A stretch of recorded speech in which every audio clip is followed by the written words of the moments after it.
My name is Tehzeeb Anwar. Okay, and yours? Sheikh Ayan Ali. Sheikh Ayan Ali. तो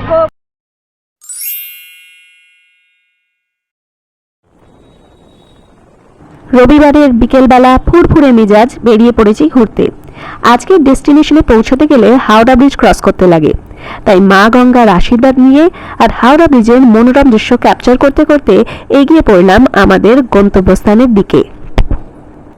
hello বন্ধুরা, আমি হলাম টুকি আর ও হলো বলো। আর ওয়েলকাম টু খাজানা ব্লগস। আজকে হলো রবিবার আর আজকে আমরা দুজনে আবার ঘুরতে বেরিয়ে পড়েছি। আর আজকে এসেছি একটা নতুন জায়গায়। এর আগে এই জায়গাটায় আমরা এসেছিলাম কিন্তু ভিডিও করিনি, এখন সেই ভিডিও করার উদ্দেশ্যে দ্বিতীয়বার এখানে হানা দিচ্ছি। তো আজকে যেখানে আমরা ঘুরতে চলে এসেছি সেই জায়গাটা কোথায়? এখন হাওড়া। হাওড়া। আর কটা বাজে এখন? 4টে, 4:30 বাজে। 4:30 মতন বাজে। আর এই রবিবারে সকালবেলা মাংস টাংস দিয়ে ভাত টাত খেয়ে তারপর বেরিয়ে পড়েছি। 4:30 মতো বাজে। আর হাওড়ায় আসার মেল কারণ হলো এখানে একটা দারুণ মিউজিয়াম আছে, সেই মিউজিয়ামটা আমরা দেখতে চলে এসেছি। কি museum? Howrah rail museum. Howrah rail museum, eastern railway. তো চলো, আমরা চলে এসেছি, একদম সামনে এন্ট্রান্সের কাছেই দাঁড়িয়ে আছি। এবার এন্ট্রি নেব, দেখি। হাওড়া স্টেশনে এসে উপস্থিত হওয়ার পর এখানকার ওল্ড বিল্ডিং থেকে টুয়ার্ডস নিউ বিল্ডিং বরাবর হাঁটতে হবে। মোটামুটি 5 থেকে 10 মিনিট পর্যন্ত হেঁটে সময় লাগবে। এইটুকুনি পথ পাই যেতে হবে, কারণ বিশেষ কোনো ট্রান্সপোর্ট এখানে ছিল না। এবং এখানকার ভিউ এত সুন্দর ছিল এবং পরিবেশও এত মনোরম ছিল যে এইটুকুনি হাঁটাটা আমাদের পক্ষে খুব বেশি কষ্টকর হয়নি। সামনেই রয়েছে বিশাল বড় একটা ট্যাঙ্ক এবং এই ট্যাঙ্কের ক্যাপাসিটিও প্রচুর। 2,25,000 লিটার জল এর মধ্যে ধরে যতদূর আমরা দেখেছিলাম। এবং এই ট্যাঙ্কটা ক্রস করার পরই কিছুটা হেঁটে গেলেই কিন্তু রেল মিউজিয়াম। 2,25,000 লিটার। বাঁ দিকে রিভিয়েরা আর তার অপোজিটে ডান দিকে হলো রেল মিউজিয়াম। রবিবারের মতো দিন আর ভিড়ও ছিল প্রচণ্ড। এর আগে আমরা যখন এসেছিলাম তখন অত ভিড় ছিল না, তবে রবিবারে সবাই তো এখানে ঘুরতে আসবেই। প্যারেন্টসরা তাদের ছেলে মেয়েদেরকে নিয়ে এখানে সকলে এসেছে যা দেখলাম। এবং এটা ঘোরার জন্য একটা ভালোই জায়গা, ইনফ্যাক্ট শিক্ষামূলক ভ্রমণ হিসেবে খুবই ভালো জায়গা, কারণ রেল মিউজিয়াম এর মধ্যে রিগার্ডিং রেল অনেক কিছুই রাখা রয়েছে যেগুলো থেকে অনেক ইতিহাস রেল সম্পর্কে জানতে পারা যাবে। বাবু এখন টিকিটের লাইনে টিকিট কাটতে ব্যস্ত। পার হেড 30 টাকা, প্রত্যেক দিন সকাল 8টা থেকে রাত 8টা পর্যন্ত খোলা। এখন আমরা ঢুকে গেছি রেল মিউজিয়ামের ভিতরে। আর এখানে ঢুকতেই বাঁদিকে যে বিশাল বড় একটা জায়গা দেখতে পেলাম, সেখানে পরে আসবো ঠিক করেছি। প্রথমে হেডিংটা দেখিয়ে দিলাম রেল মিউজিয়াম।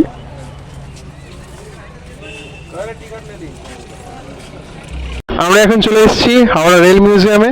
তো আমরা এখন এই মুহূর্তে দাঁড়িয়ে আছি রেল মিউজিয়াম ম্যাপের সামনে। ম্যাপটায় সমস্ত কিছু কোথায় কি আছে ডিটেলসে দেওয়া আছে। যেমন একটু যদি বড় করে দেখানো যায়, দেখো ফাউন্টেন কোথায়, বিদ্যুৎ, দর্শন চর, কীর্তি স্তম্ভ, স্মৃতিচারণ, যা এভরিথিং, হল অফ ফেম, সব কিছু এখানে দেওয়া আছে। তো চলো আমরা একটু এই ম্যাপের গা দিয়ে এই সোজা রাস্তা চলে গেছে, এগিয়ে যাই।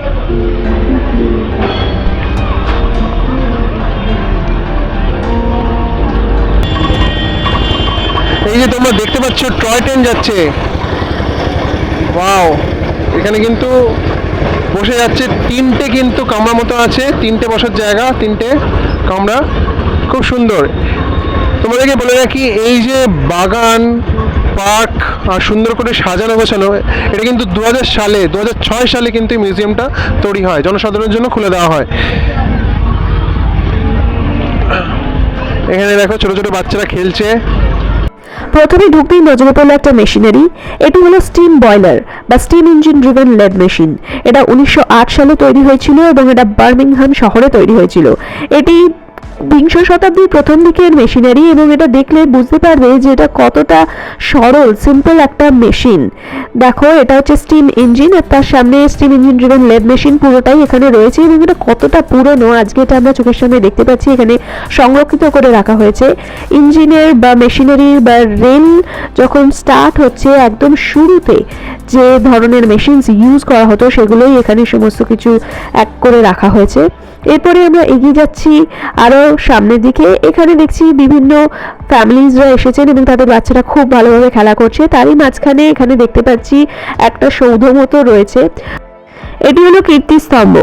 এটা শেপ কিছুটা অষ্টভুজের মতন এবং এটা প্রকৃতপক্ষে সিম্বলাইজ করছে ইস্টার্ন রেলওয়ে এবং তার সাথে 7টা জোনাল রেলওয়ে এই রিজিয়নে যেটা রয়েছে। আসলে ইস্টার্ন রেলওয়ে থেকেই পুরো ভারতবর্ষের রেলওয়ের জার্নি সেটা শুরু হয় এবং ধীরে ধীরে তারপর পুরো রেল সারা ভারতবর্ষেই ছড়িয়ে পড়ে এবং পূর্ব ভারতের যে রেল জার্নি সেটা যে বিশাল বড় একটা রিচ হেরিটেজ সেটাকেই সিম্বলাইজ করার জন্য এই কীর্তিস্তম্ভটা এখানে তৈরি করা হয়েছে। এরপর এখান থেকে দাঁড়িয়ে চারিদিকটা যদি একবার দেখি তাহলে খুব শর্টে দেখতে পাবো অনেক কিছুই রয়েছে, আমাদের আরও অনেক কিছু দেখতে হবে। চলো ধীরে ধীরে আমরা এগোতে থাকি, অন্যদিকে গিয়ে দেখি যে অন্যদিকে আর কি রাখা রয়েছে। কীর্তিস্তম্ভ থেকে নিচে নামতেই পার্কের অন্য প্রান্তের দিকে এগিয়ে গেলাম। এখানে দেখতে পাচ্ছি এক সাইডে অনেক বড় ট্রেন রাখা রয়েছে, দেখলে মনে হবে যেন কোনো স্টেশনে চলে এসেছি। একটু এগোতেই দেখলাম এখানে একটা জিনিস রয়েছে যেটার পাশে লেখা রয়েছে ওয়াটার বেল। তো দেখো ওয়াটার বেল কীরকম দেখতে, আর বিশাল বড় এখানে ট্রেন রয়েছে। এই ট্রেনগুলো এককালে কিন্তু ইউজ হতো। আর বলে রাখি এখানে যে ট্র্যাকটা দেখছো এটা কিন্তু কোনো রেলওয়ে ট্র্যাক না, ওই যে শুরুতেই টয় ট্রেন দেখিয়েছিলাম সেই টয় ট্রেনটা যাওয়ার জন্য এই ট্র্যাকটা রয়েছে। আর এই যে ট্রেনগুলো রয়েছে এই ট্রেনগুলো কিন্তু এককালে ইউজ হতো। এককালে ভালোভাবে কার্যশীল থাকা এই সমস্ত ট্রেনগুলি এখন তাদের কর্মক্ষমতা হারিয়েছে, কিন্তু এদের আবর্জনা হিসেবে ফেলে দেওয়া হয়নি। উপরন্তু ভারতবর্ষে যে রেলের ইতিহাস রয়েছে সেই ইতিহাসকে বর্ণনা করার জন্য এই পার্কে তাদেরকে সুন্দরভাবে সাজিয়ে রেখে দেওয়া হয়েছে এবং যারই উদ্যোগে এই রেল মিউজিয়াম তৈরি হয়েছে তাকে অসংখ্য ধন্যবাদ জানাই। এই যে ট্রেনটা দেখছো এটা দেখো গায়ে বড় বড় করে লেখা রয়েছে ইস্ট পাকিস্তান রেলওয়ে। এইটা ইস্ট পাকিস্তান মানে এখন যেটা বাংলাদেশ সেই রেলওয়ে রয়েছে এবং এখানে অনেকেই এসে ছবি তুলছে। ছবি তোলার নিয়ম সেভাবে ছিল না, মানে এই ট্রেনগুলোর উপরে ওঠার নিয়ম ছিল না, কিন্তু অবভিয়াসলি মানুষ তো উঠবেই। আর একটু এগোতেই এখানে দেখলাম যে ওই ইস্ট পাকিস্তান রেলওয়ের পাশেই আরও অনেকগুলো ট্রেন রাখা রয়েছে, ইনফ্যাক্ট ট্রেনের বগি রাখা রয়েছে এবং এই বগিগুলো যাতে ঠিকভাবে থাকে সেই জন্য এখানে আর্টিফিশিয়ালভাবে কিন্তু রেলওয়ে ট্র্যাক বানানো রয়েছে, যেটা খুবই ভালো লাগলো দেখে যে একটা জিনিসকে সুন্দরভাবে কনজার্ভ করার জন্য বা প্রিজার্ভ করার জন্য এবং সেটা এক্সিবিশন হিসেবে দেখানোর জন্য সেটাকে কিন্তু খুব ভালোভাবেই একদম রিয়েলিস্টিক একটা অ্যাপ্রোচ দিয়ে তৈরি করা হয়েছে। এবং এই সমস্ত ট্রেনগুলো যে এককালে কাজ করতো এবং সেটা কিন্তু অনেক অনেক অনেক বছর আগে, তো সেগুলোকে আজকে আমরা দেখতে পাচ্ছি এবং রেল ইতিহাসকে যে উপলব্ধি করতে পারছি সেটা একটা বিশাল বড় ব্যাপার। অনেক রকমেরই বগিজ এখানে রাখা রয়েছে, যেমন ট্রেনের ফ্রন্ট সেকশন যেখানে লোকো পাইলট ট্রেন চালিয়ে নিয়ে যায় সেটা, কিছু কিছু ক্ষেত্রে ট্রেনের ব্যাক সেকশনও রয়েছে এবং প্যাসেঞ্জার্সরা বসে যে সমস্ত বগিজে সেই সব কিছুই এখানে রাখা রয়েছে। তো এইভাবেই অনেকগুলো ট্রেন বগিজ এখানে রয়েছে।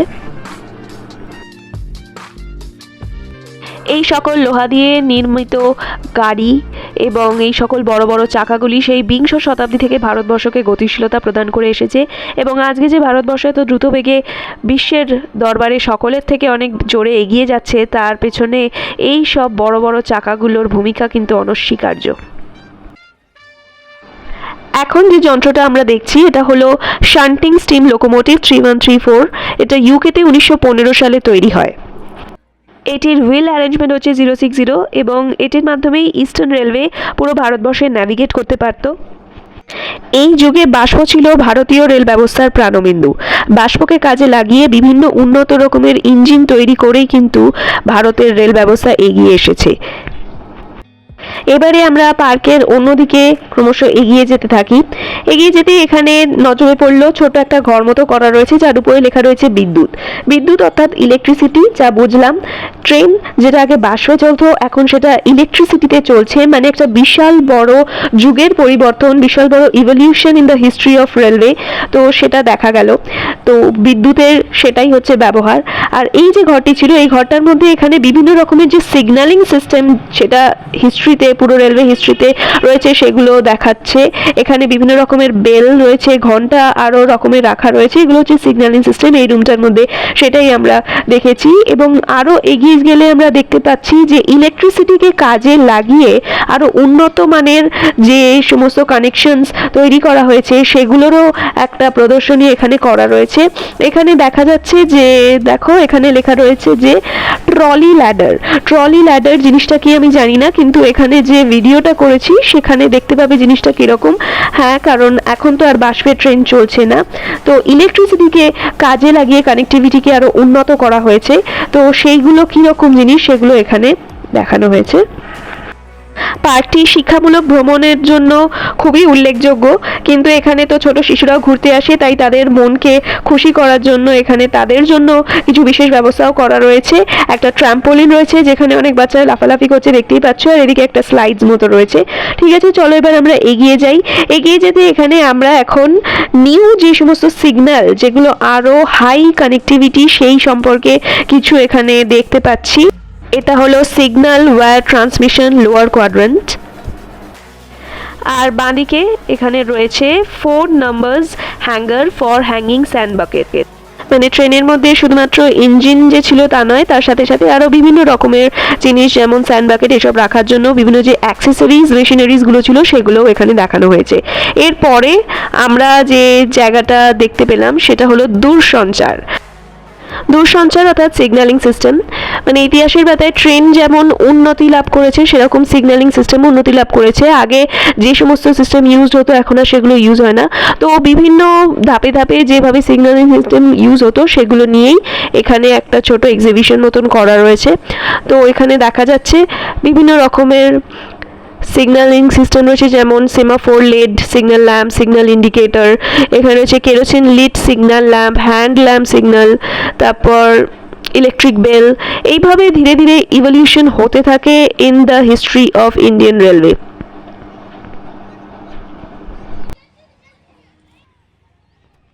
পার্কের অন্য প্রান্ত দিয়ে এলে এখানে আরও একটা সিগন্যালিং সিস্টেমকে রিপ্রেজেন্ট করা হয়েছে।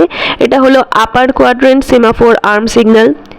এগুলো সম্পর্কে বিশদ জ্ঞান তো আমার নেই, তবে এই যে জিনিসগুলো বা এই যে মেশিনারিজগুলো এগুলো দেখছি, এগুলো দেখে এটাই ভালো লাগছে যে কোনো দিনও তো স্টেশনে গিয়ে অত পুঙ্খানুপুঙ্খভাবে অবজার্ভ তো করিনি, কিন্তু আজকে যখন এই জিনিসগুলোকে দেখছি, এরপর যখন রেলওয়ে স্টেশনে যাব তখন এই জিনিসগুলোর সাথে মিলিয়ে একবার দেখবার চেষ্টা করব যে এখন এই সমস্ত জায়গা কি কি রয়েছে এই সমস্ত জিনিসের জায়গায়।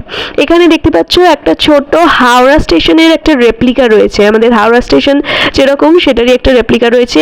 এই ঘরের ভিতরে আবার একটা ছোট এক্সিবিশন রয়েছে regarding the history of Howrah station. তো সেটা একবার আমরা দেখব। এটাকে বলা হচ্ছে হল অফ হেরিটেজ।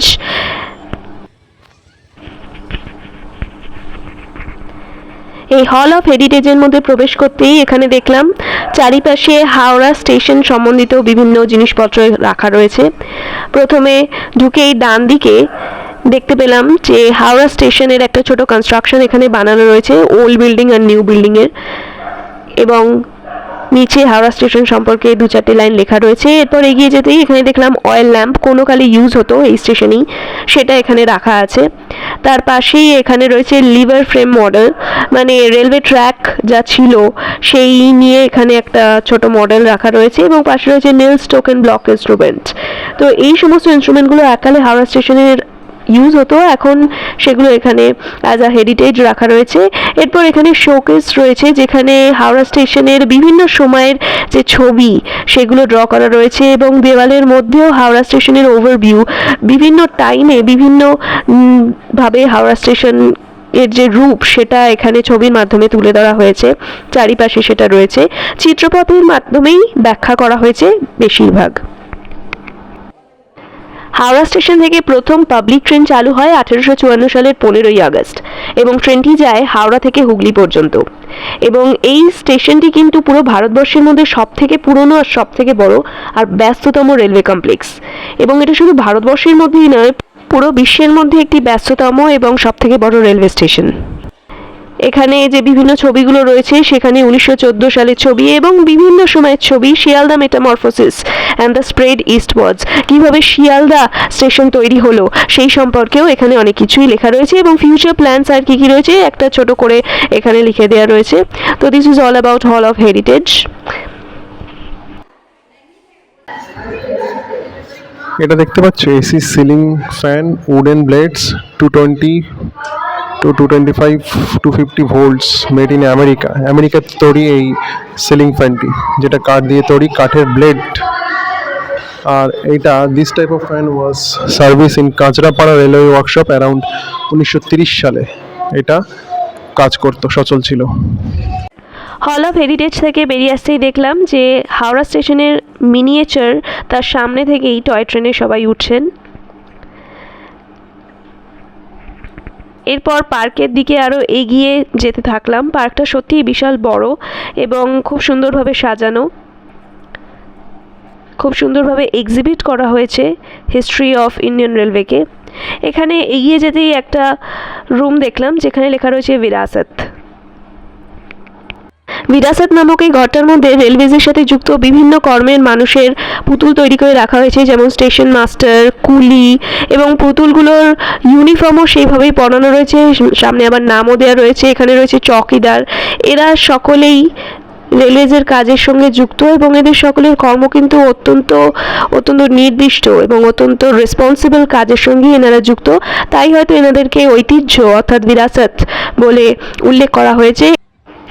পার্কের মধ্যে ঘুরতে ফিরতেই হঠাৎ আমাদের পরিচয় হয়ে যায় দুইজন খুদে সদস্যর সাথে, এবং চলো দেখে নিই ওরা কি বলছে।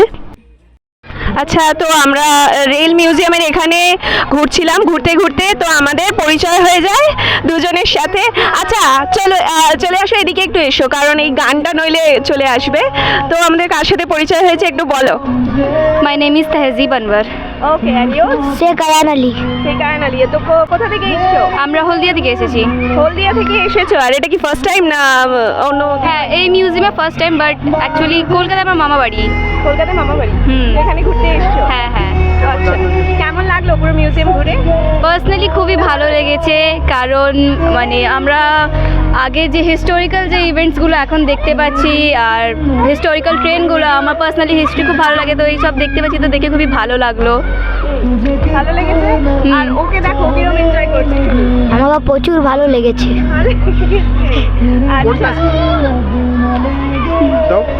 স্পেসিফিক কোনটা ভালো লেগেছে? এত তো অনেক কিছু আছে, কোনটা স্পেসিফিক? এই যে এত দেখছো, এই যে ট্রেন বাস, রেল বাস আছে, তারপরে এই যে পাকিস্তান ওয়ার, মানে 1971 ওয়ারে ইউজ হয়েছিল যেটা, তো স্পেসিফিক্যালি কোনটা ভালো লেগেছে? আর এখানে একটা দেখতে পাচ্ছি এও আছে, মানে রেস্টুরেন্ট টাইপেরও আছে।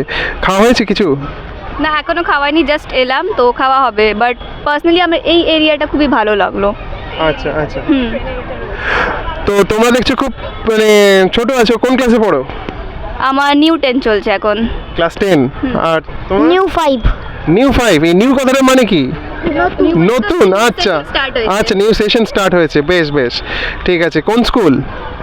আমার হলদিয়া গভর্নমেন্ট স্কুল। আর তোমার? আমারও হলদিয়া গার্মেন্টস। বাহ, এখানে বেশ। ঘুরতে এসেছো। এটা কদিনের ট্রিপ? আমার ট্রিপ এন্ড হয়ে গিয়েছে, এদের আজকে 3 ডেজের ট্রিপ এন্ড হলো, আমার 10 ডেজের ট্রিপটা এন্ড হলো। এরপর গিয়ে স্কুল জয়েন করবে, তাই তো? হুম। You guys are enjoying a lot, right? Yes. Yes. Okay, Okay. Thanks a lot আমাদের চ্যানেলে এসে কথা বলার জন্য। আমরা তোমাদেরকে আমাদের চ্যানেলে দেখাবো।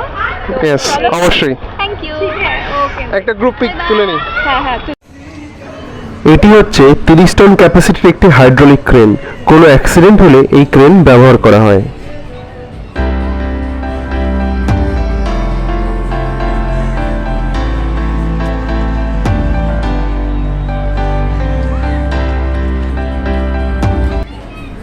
চিনতে পারছেন, এটা দমদম টালিগঞ্জ শাখায় চলাচলকারী প্রথম মেট্রো রেলের রেক।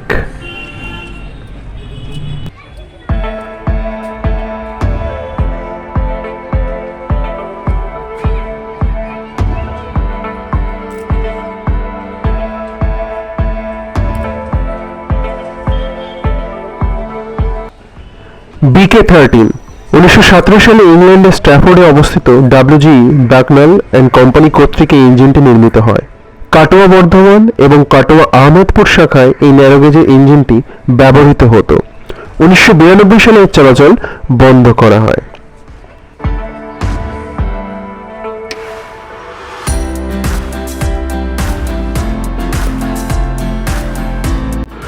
হাওড়া রেল মিউজিয়ামে ঢুকেই প্রথমে বাঁদিকে যেটা দেখতে পাবো তা হলো হল অফ ফেম। এখানে রয়েছে ইন্ডিয়ান রেলওয়েজের সৃষ্টি, অর্থাৎ সেই স্টিম ইঞ্জিনের সময় থেকে আজকের অত্যাধুনিক ইঞ্জিন, সেই দীর্ঘ যাত্রাপথে বিবর্তনের ছবি রয়েছে। বেশ কিছু পুরনো কোচ যেগুলো আজ সংরক্ষিত এবং পুরনো কিছু মডেল। চলুন তবে দেখে নেওয়া যাক এই হল অফ ফেম। এই হলো সেই ভারতীয় রেলের বিবর্তনের ছবি।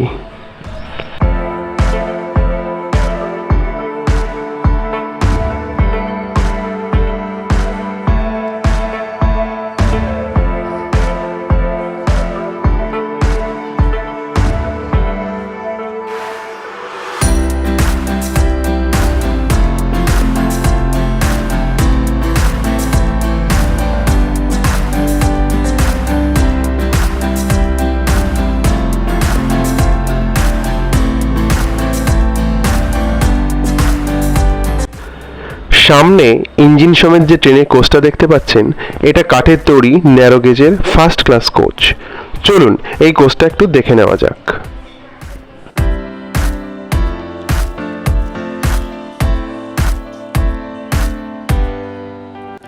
কোচটা খুবই বিলাসবহুল।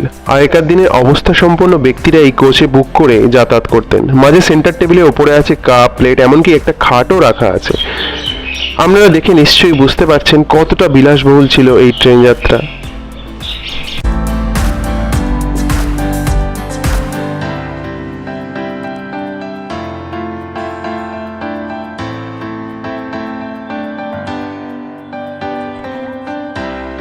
তারপর চোখে পড়লো সারি দিয়ে কিছু স্টিম ইঞ্জিনের বয়লার রাখা আছে। প্রথমটা স্টিম ইঞ্জিন বয়লার, তারপরেরটা ডাবল পাইপ হরাইজন্টাল বয়লার, তারপর একটা ল্যাঙ্কাশায়ার বয়লার, আর ফোর্থটা আছে ফায়ার টিউব বয়লার,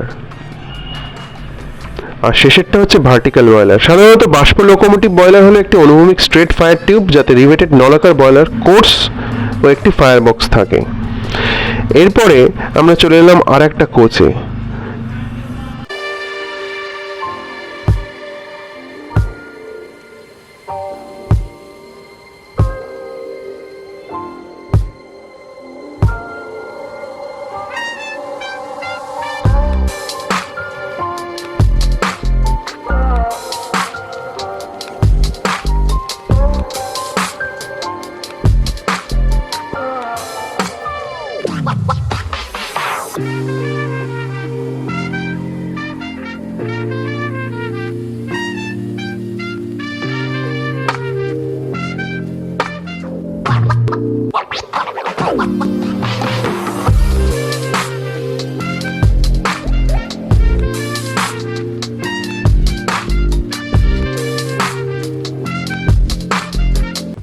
এই ট্রেনটা ছিল পাকিস্তানের। 1971 সালে ইন্দো পাক যুদ্ধে ভারতীয় ভূখণ্ডে আসে, সেই থেকে ব্যান্ডেলিয়ার্ডে রক্ষিত। এটি 6 সিলিন্ডার যুক্ত ডিজেল ইঞ্জিনের, যার ক্ষমতা 700 হর্স পাওয়ার। এটা লিলুয়া ওয়ার্কশপে রিফারবিশড করা হয়েছে।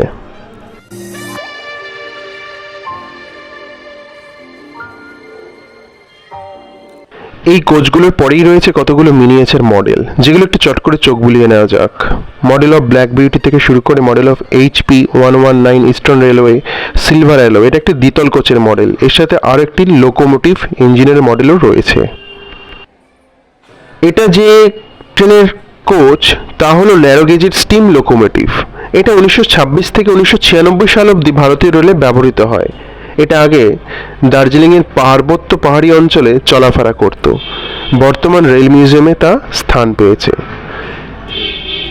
এর নাম ছিল কাঞ্চনজঙ্ঘা। এটা হলো ফার্স্ট ক্লাস এসি কামরা। এই কোচের ভেতরটা অনেকটা আজকালকার চেয়ার কারের মতো দেখতে, তবে এটা আরও অনেক বেশি সুন্দর।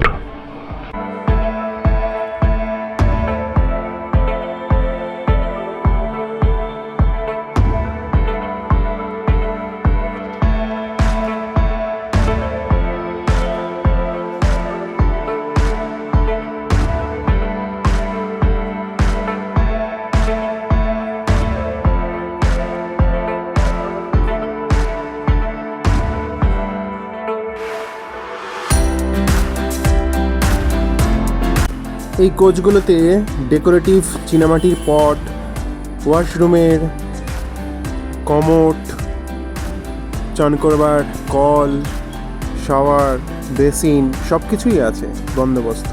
হল অফ ফেম থেকে বেরোতেই তার অপোজিটে রয়েছে একটা সুন্দর রেস্টুরেন্টের ব্যবস্থা। স্বাভাবিক, সারাদিন ধরে পার্কে খেলাধুলা করার পর এবং সময় অতিক্রম করার পর সকলেরই খিদে তো পেয়েই যাবে এবং সেই জন্য এখানে রেস্টুরেন্টের সুব্যবস্থা করা রয়েছে। আমরা দেখলাম এখানে একটা ট্রেনের বগিকেই রেস্টুরেন্ট হিসেবে তৈরি করা হয়েছে, খুব সুন্দরভাবে ডেকোরেশনস করা রয়েছে। এর ভিতরেও যেমন বসার ব্যবস্থা রয়েছে, বাইরেও রয়েছে। ভিতরে ঢুকতেই প্রথমে পাশে থাকবে ওয়াশিং মেশিন, মানে এখানে হাত ধোয়ার সুব্যবস্থা রয়েছে এবং তারপর আরেকটু ভিতরে যখন আমরা দেখলাম তখন এখানে দেখলাম যে খুব সুন্দরভাবে বসার অ্যারেঞ্জমেন্টস করা রয়েছে, লাইটস দিয়ে সুন্দরভাবে সাজানো রয়েছে এবং এসিও করা রয়েছে। এখানে খাওয়া দাওয়া বলতে গেলে মেনলি স্ন্যাক্স আইটেমসই রয়েছে, তো অনেক লোকই এখানে ছিল। আমরাও ভালো রকমভাবে দেখায় শুনে তারপর একটা সিটে গিয়ে বসি। এখানে আমরা অর্ডার করেছিলাম বটে, কিন্তু যেহেতু আগে থেকে অনেক অর্ডার করা ছিল আমাদের অর্ডারটা রেডি হতে আধ ঘন্টা মতো সময় লাগতো, তো আমরা বিশেষ কিছু সেভাবে খাইনি। এখানে দেখতে পাচ্ছ পিছনে কিচেন সিস্টেম সেটা রয়েছে, চা পাওয়া যাবে, বড়া পাও পাওয়া যাবে, সব কিছুই। আর কিছুক্ষণের মধ্যে তোমাদের সাথে আমরা রেস্টুরেন্টের যে মেনু কার্ড সেটাও শেয়ার করে দেবো। ছোটোখাটোর মধ্যে খুবই সুন্দরভাবে সাজানো একটা রেস্টুরেন্ট।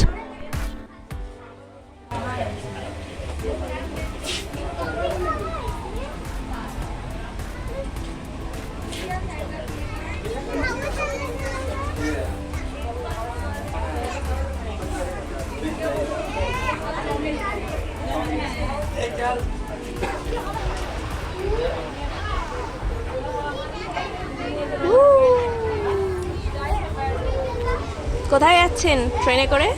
আমরা ট্রেনে করে কলকাতাতে যাচ্ছি। কলকাতাতে যাচ্ছেন? আচ্ছা, ছাড়বে কোথা থেকে? হাওড়া থেকে। এখন হাওড়ায় দাঁড়িয়ে আছে। তাই এই ট্রেনটা চলবে তো? চলবে খাওয়ার পর। খাওয়ার পর? বাবা, মেনু কার্ডটা তোমাদের সাথে শেয়ার করলাম। দেখো এখানে বেভারেজেস রয়েছে, পাস্তা আইটেমস রয়েছে, স্যান্ডউইচেস রয়েছে, অর্থাৎ যেমন স্ন্যাক্স জাতীয় খাবার সেগুলোই রয়েছে এবং পাশে সমস্ত দামগুলো লিখে রাখা হয়েছে, নামকিন, চাইনিজ এসব রয়েছে।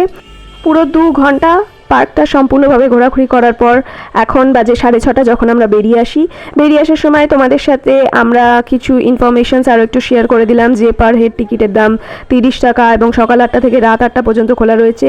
এর ভিতরে কিন্তু বল, ফুটবল বা ক্রিকেট প্লেয়িং এই সমস্ত কিছু রেস্ট্রিক্টেড রয়েছে, মানে নর্মাল পার্কে গেলে যেমন বাচ্চারা এর বিভিন্ন রকমের খেলার জিনিসপত্র নিয়ে ঢুকতে পারে এবং খেলাধুলা করে, সেইগুলো কিন্তু এখানে করা যাবে না এবং এখানে যে পিকনিক করবো সেরকম ব্যাপারও করা যাবে না, কারণ outside food is not allowed. সর্বোপরি আমাদের ঘুরে খুব ভালো লাগলো। তোমাদের আমাদের ভিডিও কেমন লাগলো সেটা অবশ্যই জানিও।